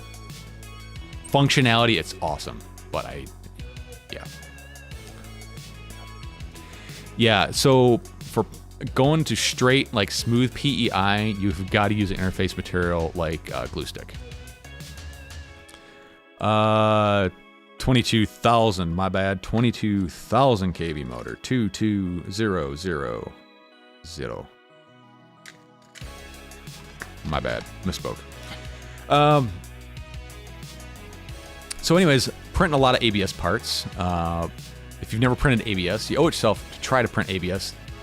Everybody says, ABS is scary and that's a get back. Do you drink? Do you smoke? You do either one of those, then clearly you don't really care. Just don't print ABS in like a 10 by 10 bedroom with the windows closed and the door locked and you sleeping in it. That's a bad idea. That's a bad idea for anything. I wouldn't sit next to somebody who farts like that. So I'm printing a ton of ABS parts because I am building a Voron 2.4. If you don't know what a Voron 2.4 is, then you're not into 3D printing. If you're into 3D printing, then you know, and you don't know what a Voron 2.4 is. Well, here it is. It is a open source 3D printer. All the parts on it are 3D printed. ABS is tricky. Not really. It's just got to be hot and slow, and you'll need an interface material on your build plate, like glue stick. So I'm printing all the black parts right now. This batch right here has been running for at least 24 hours. I think it has like another 6 hours on it. And you've got to be in an enclosure for ABS. Sorry, didn't mention that. Have to be in an enclosure. Yeah, so that is enclosed. Oh, actually, I think you might be able to get a better picture of it here on the Skycam. On the Doggo Cam.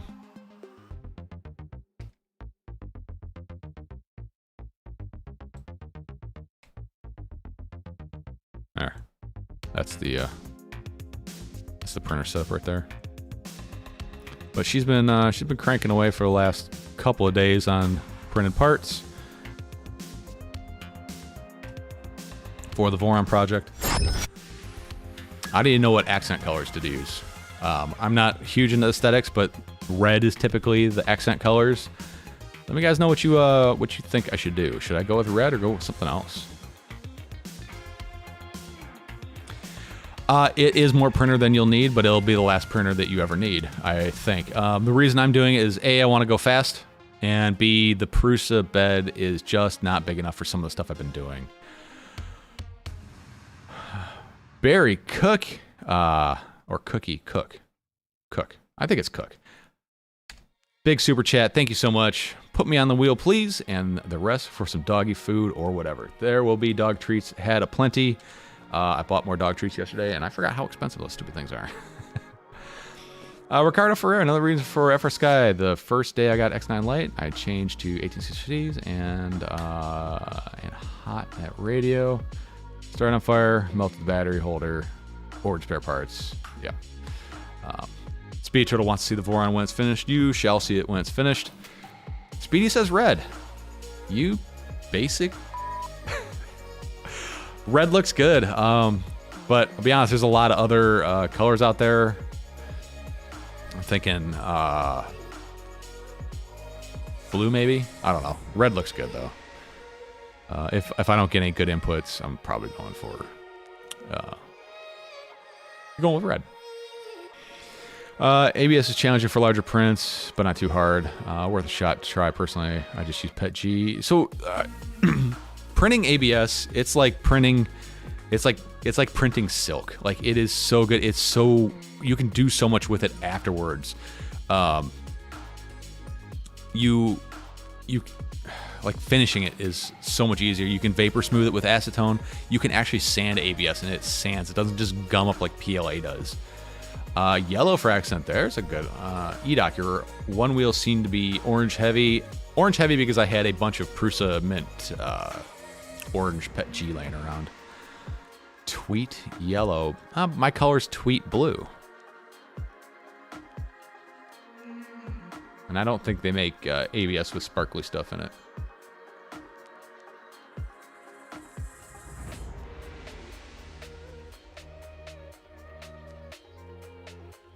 This is my typical tweet blue right here.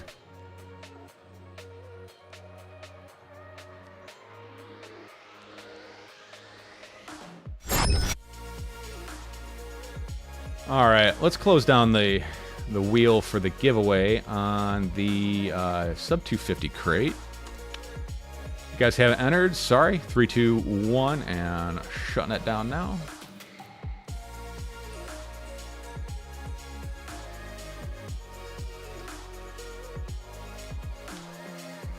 All right, here we go. This is for the sub 250 crate for the month of September.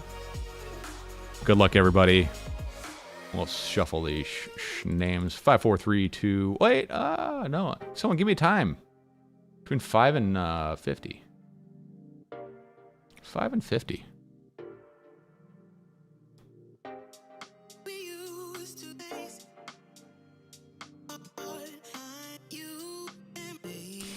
Yeah, there's a lot of limits on ABS colors out there. Speedy Turtle says 30. He was the first on the board. Here we go.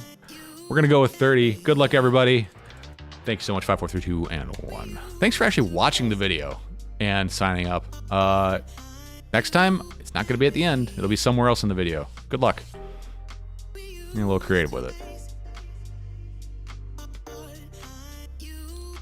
Tweety Bird Yellow. Ah, gotcha.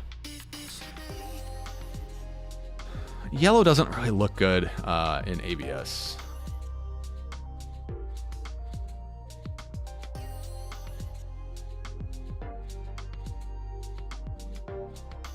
Dial Up, congratulations, you won the sub 250 crate. Hit me up over on the Discord. We'll get that shipping information. I'm sure I probably already have it from other things, but we'll get that over there.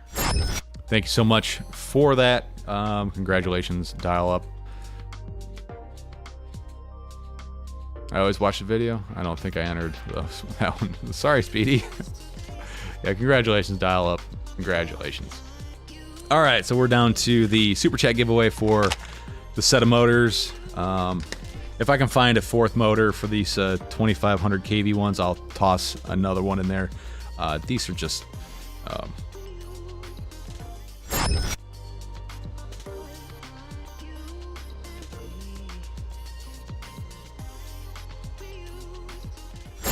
These are just some older two-part bell motors. Like the bell slipped on one of them. You can easily fix it just by pushing it back into place. I just can't be bothered. Speedy Turtle, it's all good. I'm not here for the giveaways. Well, thanks a lot, Speedy. Appreciate that. But hey, man, get in there next time. All right, so on the wheel, I have 5 entries from 4 people. And remember, I always shuffle the wheels, so no real advantage by having 2 in a row. Unless that's the way it just works out. Either way. What were we talking about? I don't remember. Oh, yeah, Voron project. So, key things about the Voron. It is rigid, super rigid frame. Like, everybody talks about print speed. Print speed really isn't the big factor. It's acceleration and deceleration. Your frame on your printer needs to be super stiff so it can accelerate and decelerate without shaking itself to death, skipping steps, or causing ringing in the parts. The way this gets away with it is being super stiff, super strong, and they offload a lot of the processing to a Raspberry Pi rather than letting the main board handle it, because it also compensates for ringing. There's little tricks that it does in there to compensate for the speed accelerations. Athex, what size motors? 0802. 0802, 22,000 kV motors. Prop shaft diameter, good question. Not that he asked.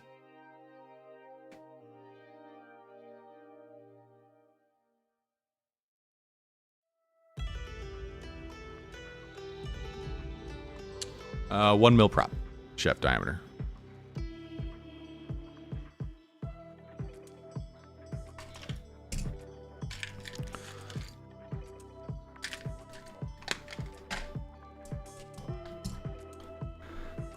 Yeah. 0802, 22,000. Yeah, so they do a lot of things different on the Voron, and it's complete. Like, the enclosure is part of it, which is awesome. If you look up any like the speedboat races where they're building timed benchies, they're doing it with a Voron. So, will it replace my Prusa? Probably not. It'll probably be in conjunction with it. I don't do a ton of 3D printing, but lately, but it just seems like I'm usually limited by my bed size lately, and it's gonna be a fun project too. Also, still working on the Suzuki TS250. If you guys are interested, if not, you're gonna hear about it anyways because I'm interested in it. Some might say I have too many hobbies and too many things going on, and they would probably be right. So this is from yesterday. Everything's primed and ready for paint. I'll probably be painting them after the live stream today. It's going to be a single stage acrylic epoxy, or a acrylic, yeah, single stage acrylic enamel gloss black. So yeah, everything's prepped. This poor seat pan she's in bad shape. I probably should have filled some holes, but I'm just going to rock it the way it is. If we have issues later on, I'll fix it. I was going to take all the little rubber bumpers off of it, but I probably would have caused more damage taking them out than leaving them in. Athex just got a Hero 9. Awesome. Why not go with the 10? Or it's just probably price more than anything.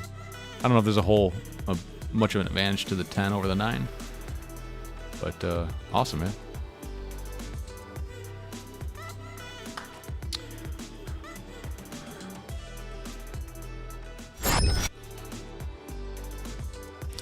So I'm gonna leave the poll up for the giveaway, or not the giveaway. Jeez, the quad showdown. Guys, think of a name for this thing. I am struggling to find a name for this idea. If you're just tuning in, you design the frame. I build it with this standardized sets of parts. We run it through a battery of tests, and we rank it, or I rank it. I know it's all gonna be arbitrary, but it'll be. We've got open box at 230. Awesome, Athex. It's not bad. Or 320, not bad. So yeah, this is going to be the flight control I have already figured out. As far as the video system and the camera go, or the motors, I'm still up in the air on that one. It's kind of whatever you guys want to see. So cast your vote. Let me know what it is that you want to see.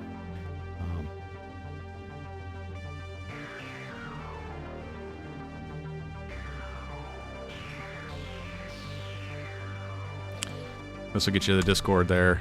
Cast your vote. Let me know what you want to see. And if this works out, it might become a pretty good thing here. If I like a frame, I'll cut it out of carbon. I have the ability to do that. I've been cutting my own frames for a while, like this cavity frame here. Not super good at running the CNC, but enough to be proficient and get away with doing some stuff on it.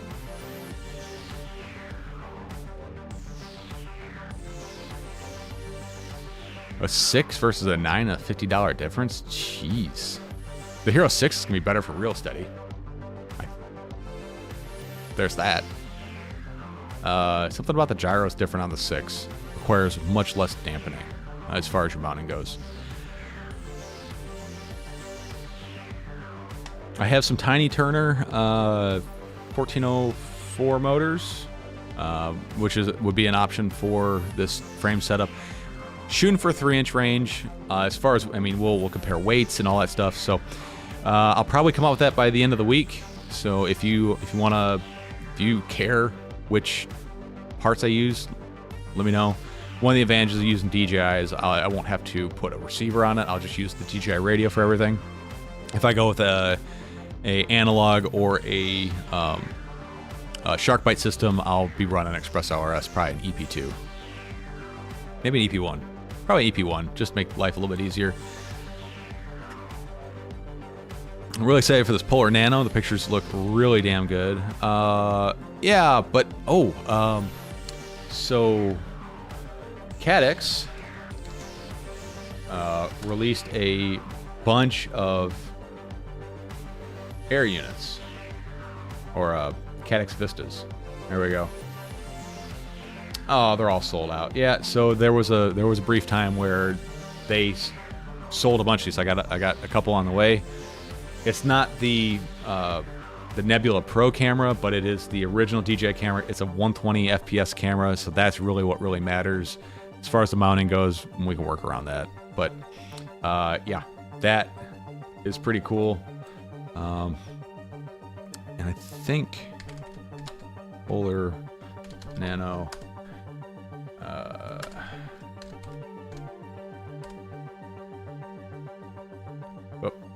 Might need to filter that search.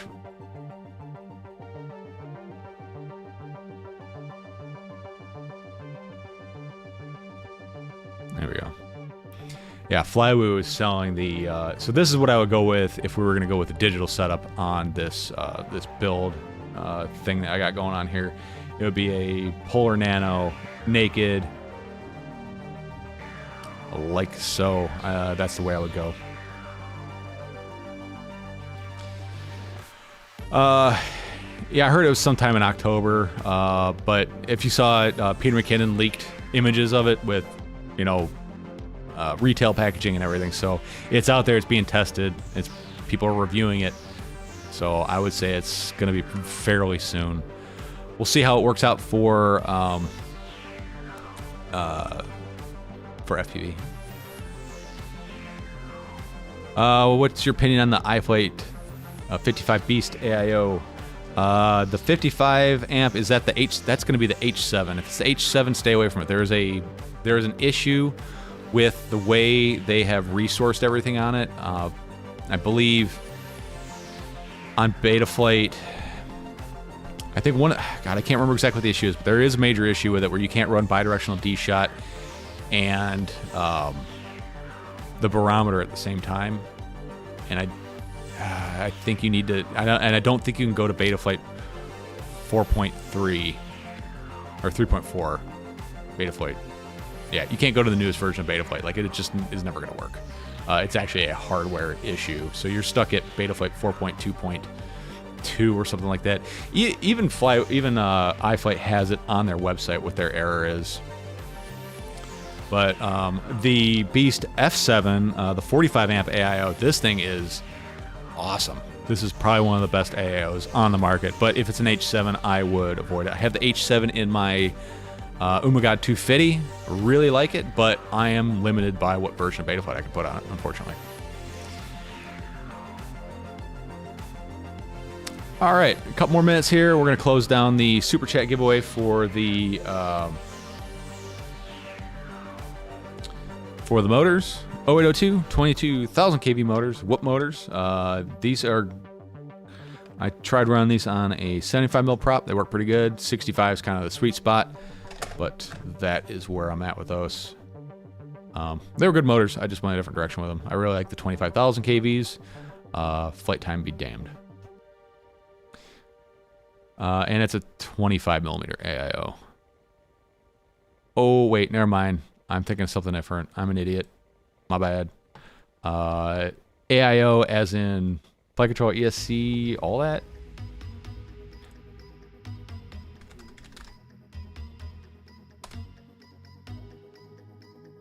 These AIOs are usually 25 by 25. Like what you'd find in a whoop or something like that. These are 25 by 25.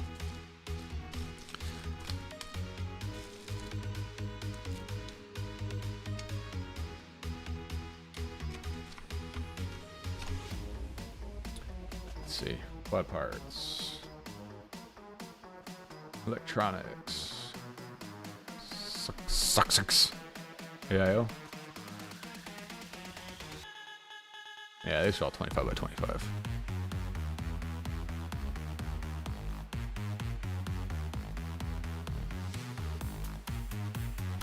Athex, I love my Beast F7. Yeah, so it's a great flight controller.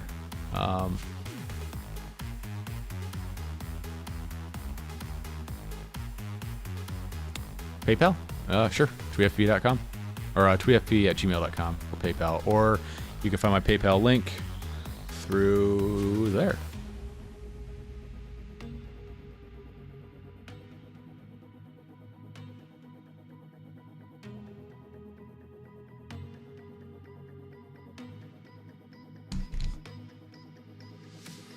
Hey, Brandon MakeBanes, how you doing?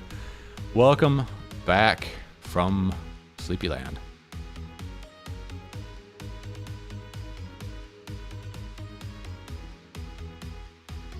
Can I get an IOU entry?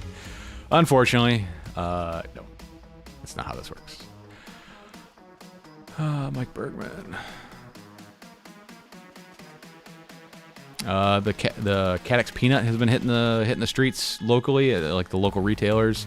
Guess what? It looks exactly like a Instant 360 Go 2, but it should because it's the same thing. Want to see footage of the Vista 2.5? Yeah, I want to see that too. All right, guys, it's noon. Let's go ahead and close this up. If you sent me the $2 entry over on PayPal, let me know. Otherwise, I'll spin this sucker.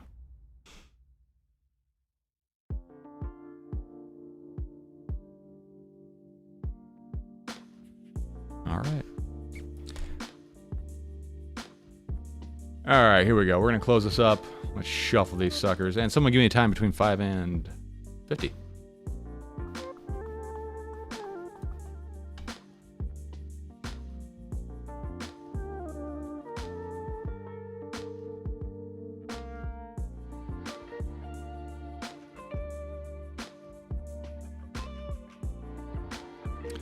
Just need a time. 5 to 50.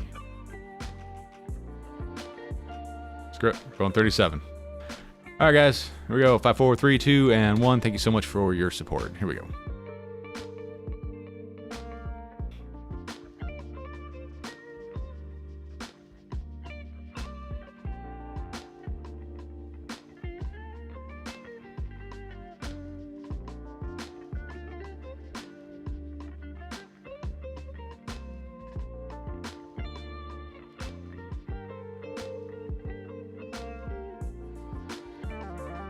Oh, Rob Logan Jr., so close.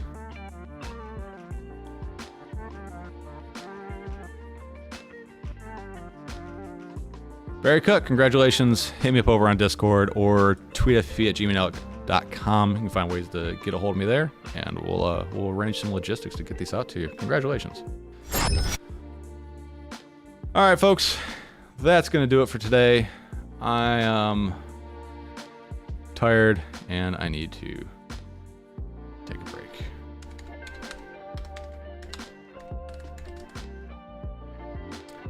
Link for Ruby Moon Coffee is right here.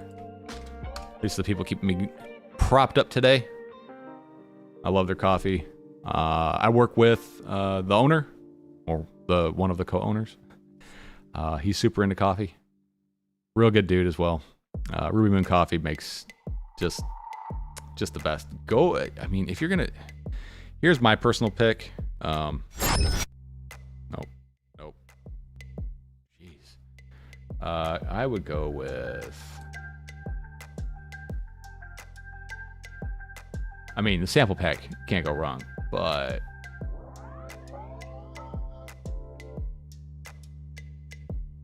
where is it at? Oh, now I have the Supernova on here. I would go with the Ethiopian coffee. This one is one of my favorites. He has another one that I'm drinking right now called the Supernova. I just don't know if he doesn't have it on his website. I'll have to talk to Brent, tell him to get on that. But these are all really good. And yeah, great coffee. Really good coffee.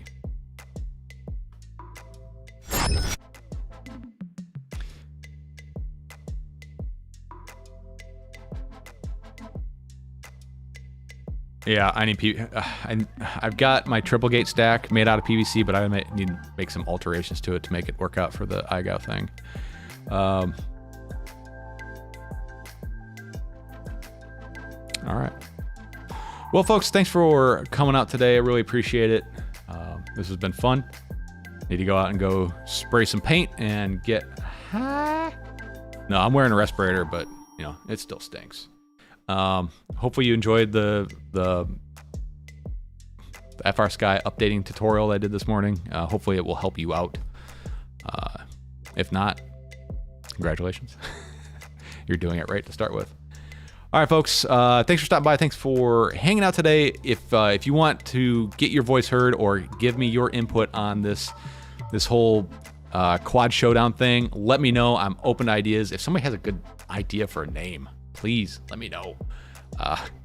Quad showdown doesn't seem quite right, but I can't think of anything better. All right, folks. Thanks a lot. See you around. Head over to Discord if you want to keep on chatting. JB should be on here in a minute. And I will see you all later. Remember, folks, have fun, get out there, go fly, and stay positive. See you next weekend.